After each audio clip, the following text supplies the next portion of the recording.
don't have them here at the zoo. If we did, we would have a 12-foot fence, and you certainly wouldn't be able to go up to them because, as I think a lot of you are aware, kangaroos can be quite aggressive. They can be incredibly territorial, and they absolutely knew how to defend themselves. They'll start defending themselves from day one. It's one of the first lessons they'll learn in their lives. As soon as they leave the pouch, they'll start practicing a lot of kicking, a lot of boxing. Does anyone want to take a guess at who they might practice on when they start leaving that pouch? Yeah, they'll start practicing on their mum. So they will absolutely kick and punch mum, they'll scratch, and she won't fight back because she knows it's incredibly important for her young Joey to be able to hold its ground. Because kangaroos live in a really strict dominance hierarchy. You've got your dominant male, you've got your dominant female, and everybody else is the bottom of the food chain. And if you're the dominant male or dominant female, you get food, you get water, you get mating rights, and you get the shadiest spot away from the sun, which is incredibly important for kangaroos. I know a lot of us think, well, they live in Australia, so they must love the sun, but they actually did a study in Australia about 10 years ago, and they tried to work out, why do kangaroos fight?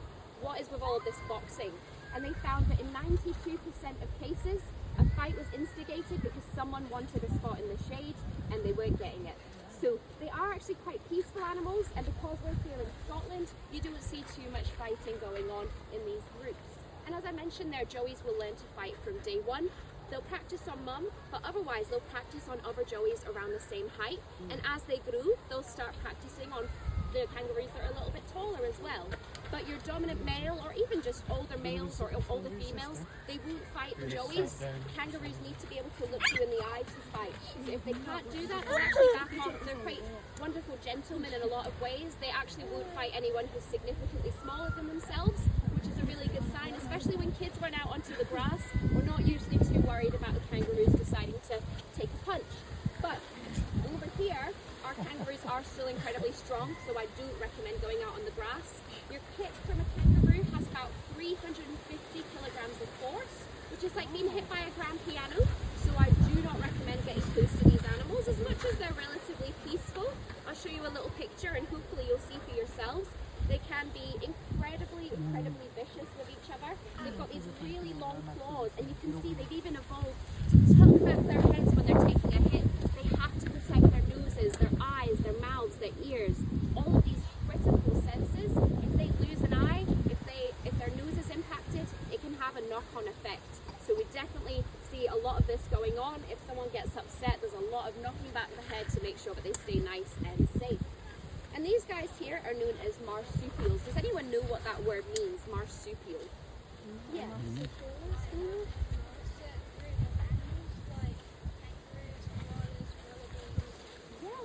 Yeah, you're spot on. There's a lot of different animals in the marsupial family. As we said, there are kangaroos, wallabies, koalas, bandicoots, sugar gliders. My absolute favourite is the quokka. Please do look them up. They are absolutely adorable. But marsupial comes from the Latin word marsupium, which just means pouched animal. And that is exactly what these guys are. They have those pouches, as I mentioned, and they are built to carry their young. And that's what you see. And certainly these guys do come from Australia. We see a lot of marsupials living across Australia, but that's not the only place that we find them. So you can find them across the world. In places like South America as well, you do find a lot of marsupials too. And they are built for traveling those incredible long distances. They're called macropods. They've got massive feet, which hopefully you can see. If they decide to get up a little bit later, you might even get to see them bouncing. They're the largest animal on Earth to actually bounce to get to where they need to be. And in a place like Australia, where it takes about 5 hours just to fly from the top of the country to the bottom, you can imagine you need to be able to travel long distances to get to different food sources. Does anyone know what these guys like to eat? Yeah, what do they like to eat? Grass, yeah, they like to eat plants.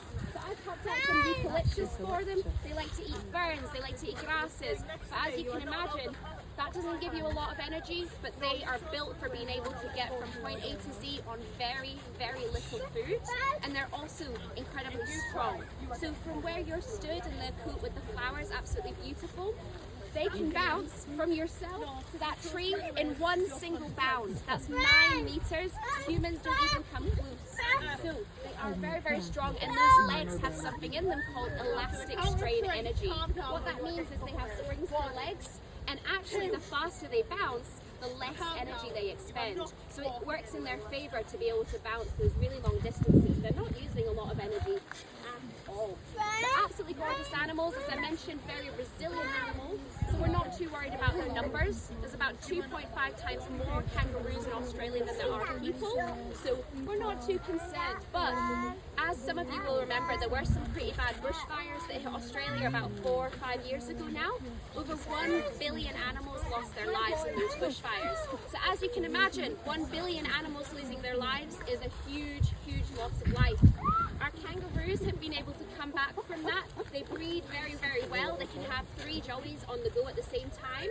But there is an animal that just hasn't quite been able to recover. Does anyone want to take a guess at what Australian animal is really suffering at the moment? Koala. Yeah, you're spot on. Our koalas. So unfortunately what we're seeing is, despite all of the best efforts, despite a lot of different conservation that's going on, their numbers are continuing to drop, which is really, really sad. But I'm hoping you'll get the chance to visit our Queensland koalas that we have here at the zoo. It's a really easy trip from here, and as you visit them, oh dear, we're all smoking. Oh my goodness. Oh dear. Hopefully you'll be able to visit them. These guys are Queensland koalas, and we have the only Queensland koalas in the UK, so definitely pay them a visit. We've got 3 girls at the moment, and you didn't hear it from me, but we are getting a boy soon as well, and we'll be able to restart our breeding program. But it's really, really good. We were actually well known in the zoo community for breeding koalas, and we're really excited to be able to start that again. So I just want to say a massive thank you to every single one of you for coming out to the zoo. It's with your help that we can feed these wonderful kangaroos. We can do our conservation efforts with the koalas, and we're also able to fund our 24 different conservation projects around the world, which includes one in Australia where we are helping them locally with some of their breeding efforts as well. So give yourselves a massive pat on the back and a big hop hop parade from myself and my colleagues here at the zoo. If you're looking for just one more thing you can get involved with when you're leaving today, just pay attention to our local wildlife. I think that's all I can ask every single one of you to do when you're driving. Lower your speed limit.